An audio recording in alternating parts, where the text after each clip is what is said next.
بسم الله الرحمن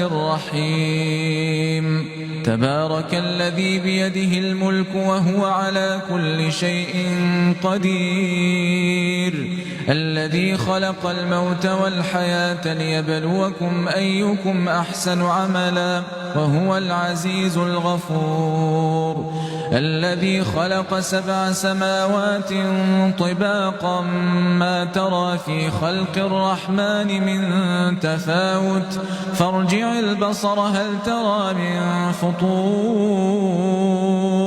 ثم ارجع البصر كرتين ينقلب إليك البصر خاسئا وهو حسير ولقد زينا السماء الدنيا بمصابيح وجعلناها رجوما للشياطين وأعتدنا لهم عذاب